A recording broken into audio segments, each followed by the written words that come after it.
Okay, so you've successfully demonstrated that you understand the market, but that is just what you've said. Then there is what is actually happening out there. So it's time for you to do your research. It's time for you to talk about the market research, okay? So in this section, you want to bring out your understanding of the customers, the competition, and the market. The thing is, the size of the market is important in understanding the viability of the market. So this section will include understanding the value of the market, asking who the key players are and why, understanding the size of their share of the market, finding out whether the market is local, national, or international.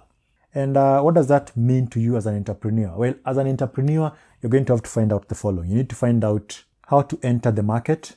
So are there barriers to entry? Okay, think about, some of these barriers could be legal, right? So something like Brexit, for instance. So if you are in if you are in UK and you want to go to the rest of the European market, there are issues.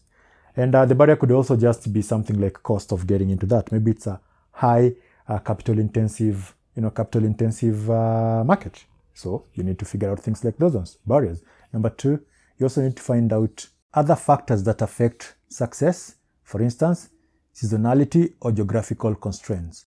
Now, regarding your research, the first step is to determine what kind of research the business needs. Number two, so which kind of data does it need? There is the primary data and then there is the secondary data.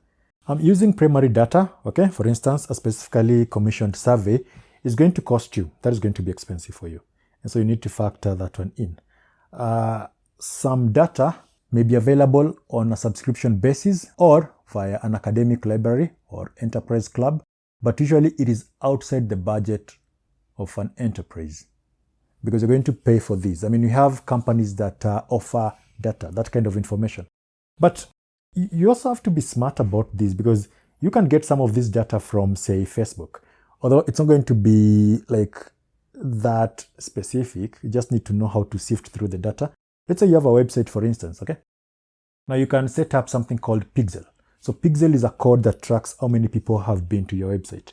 And then it shows you who these people are and which area they live. And so if you're going to market, you can target those people.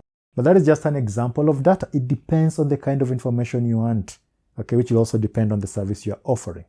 Gathering data is usually more cost-effective if it is from secondary sources. This is data which is already available, for example, on the internet or through articles in books and journals and textbooks. What are you supposed to do here? Since every video means you need to do something, right? So at this point, here's what I want you to do. Write about, number one, key findings about your desk research. That is the kind of stuff that you just found out without going to the market, first of all, okay? Like the ones that you checked online, the ones that you found from magazines or whatever it is about the market, okay? Number two, key findings from your field research. So let's say you developed questionnaires and you actually went to the market and you asked people, or by the market, I mean you went outside there and you asked people, what's their take on this product or what's their take on service? What do they think? And don't ask your friends. Your friends are going to lie to you because they like you, or at least they look like if they like you and they don't want to hurt your feelings. So ask people who actually want to buy your product. I mean, if you're starting a YouTube channel, for instance, and that is your business, and then you ask your friends to subscribe to your channel, is a problem.